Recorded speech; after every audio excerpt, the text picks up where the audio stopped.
பாட்டாளி மக்கள் கட்சி முழுக்க முழுக்க அன்புமணி ராமதாஸின் கட்டுப்பாட்டில் இருப்பதாகவும் கடந்த 9ஆம் தேதி நடைபெற்ற பொதுக்குழுதான் உண்மையான பொதுக்குழு என்றும் வழக்குரைஞர் பாலு தெரிவித்துள்ளார். கடந்த 9ஆம் தேதி நடத்தப்பட்ட பாமக பொதுக்குழு 100 விழுக்காடு சட்டப்பூர்வமாக நடத்தப்பட்டது என்று அவர் கூறினார். அதுதான் உண்மையான பொதுக்குழு என்றும் தற்போது 17ஆம் தேதி நடத்தப்படுவதாக கூறப்படும் பொதுக்குழு சட்டப்படியான அங்கீகாரம் பெற்ற பொதுக்குழு அல்ல என்றும் அவர் கூறினார். பாட்டாளி மக்கள் கட்சி முழுக்க முழுக்க அன்புமணி ராமதாஸின் கட்டுப்பாட்டில் இருப்பதாகவும் கூறினார். தேர்தல் ஆணையத்தில் நேற்று கொடுக்கப்பட்ட புகார் குறித்து செய்தியாளர்கள் கேள்வி எழுப்பினர். இதற்கு பதிலளித்த அவர், அன்புமணி ராமதாஸின் உதவியாளராக இருந்து பணியில் இருந்து நீக்கப்பட்ட சாமிநாதன் என்பவர் கொடுத்த புகார் அது என்று கூறினார். சாமிநாதன் என்ற அந்த நபர் தற்போது பாமக நிறுவனரின் உதவியாளர் என்ற பொறுப்பில் இருப்பதாக கூறிக்கொண்டு இந்த புகாரை அளித்துள்ளார். இது கட்சியின் நிறுவனரின் ஒப்புதலுடன் அளிக்கப்பட்ட புகாரா என்று தெரியவில்லை என்றும், இப்படி ஒரு புகாரை அளிக்க சாமிநாதன் என்ற அந்த நபருக்கு எந்த அதிகாரமும் இல்லை என்றும் தெரிவித்தார். அவர் மீது கடுமையான சட்ட நடவடிக்கை எடுக்கப்படும் என்றும் வழக்குரைஞர் பாலு தெரிவித்தார். கடந்த 9ஆம் தேதி பாட்டாளி மக்கள் கட்சியின் சார்பில் மருத்துவர் அன்புமணி ராமதாஸ் அவர்கள், பொதுச் செயலாளர் வடிவேல் ராவணன் அவர்கள் தலைமையில் நடைபெற்ற அந்த பொதுக்குழு என்பது சட்டப்பூர்வமான பொதுக்குழுவாக நடத்தப்பட்டு கட்சியினுடைய அனைத்து விதிகளையும் பின்பற்றப்பட்டு 100% சட்டப்பூர்வமாக நடத்தப்பட்ட பொதுக்குழு. ஏறக்குறைய 7000த்திற்கும் மேற்பட்டவர்கள் அந்த பொதுக்குழுவிலே கலந்து கொண்டார்கள். அந்த பொதுக்குழுவில் பல்வேறு தீர்மானங்கள் நிறைவேற்றப்பட்டது.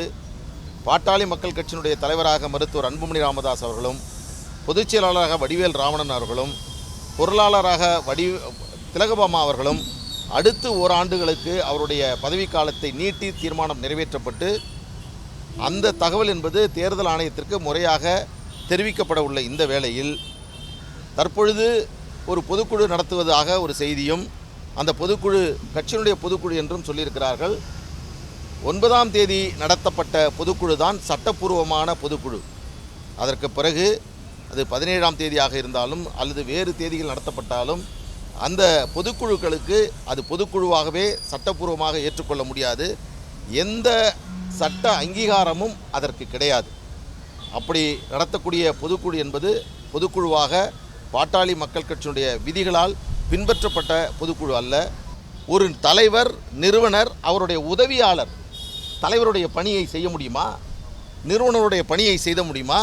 அவர் ஒரு வேலைக்காரர், அவரால் வைக்கப்பட்டிருக்க வேலை செய்யக்கூடிய ஒரு பணியாளர். அவர் தேர்தல் ஆணையத்திற்கு புகார் கொடுத்ததாக எழுதியிருக்கிறார்கள். இந்த புகார் மனுவை பார்த்தால் உங்களுக்கு நன்றாக தெரியும் இவருக்கு என்ன அதிகாரம் இருக்கிறது. இந்த அதிகாரத்தை இவருக்கு கொடுத்தவர் யார்? இவர் கட்சியினுடைய செயல்பாடுகள் பற்றி சொல்கிறார். குறைந்தபட்ச அடிப்படை நாகரிகம் இல்லாமல் இந்த புகார் என்பது எழுதப்பட்டிருக்கிறது. மிகவும் வன்மையாக கண்டிக்கின்றோம். இதுபோன்று பாட்டாளி மக்கள் கட்சியினுடைய பெயரை யார் பயன்படுத்தி இதுபோன்ற புகார்கள் கொடுக்கப்பட்டாலும் அவர்கள் மீது உரிய நடவடிக்கையை நாங்கள் எடுக்க தயங்க மாட்டோம். தேர்தல் ஆணையத்துக்கு அளிக்கப்பட்டுள்ள கடிதத்தில் விதி 13 பின்பற்றவில்லை என்று கூறப்படுவது தவறானது என்றும், விதி 13 படி கட்சியின் நிறுவனருக்கு முறையான அழைப்பு விடுக்கப்பட்டதாகவும் தெரிவித்தார். கட்சியின் நிறுவனருக்காக பொதுக்குழுவில் ஒரு இருக்கை போடப்பட்டிருந்தது என்றும் அவர் கூறினார். கடந்த 9ஆம் தேதி நடந்த பாமக பொதுக்குழுவின் முடிவுகள் முறைப்படி தேர்தல் ஆணையத்துக்கு தெரிவிக்கப்படும் என்றும் வழக்குரைஞர் பாலு தெரிவித்தார். கல்வி உரிமை சட்டப்படி தனியார் பள்ளிகளில் படிக்கும் மாணவர்களுக்கு உரிய தொகையை தமிழக அரசு செலுத்தாமல் இருப்பதற்கு கண்டனம் தெரிவித்தார். இது தொடர்பாக பள்ளி கல்வித்துறை அதிகாரி சந்திரசேகர் என்பவர் கூறியதாக செய்தித்தாளில் வெளிவந்த செய்தி உண்மையாக இருந்தால் அவரது பேச்சு மிகவும் கண்டிக்கத்தக்கது என்றும் கூறினார்.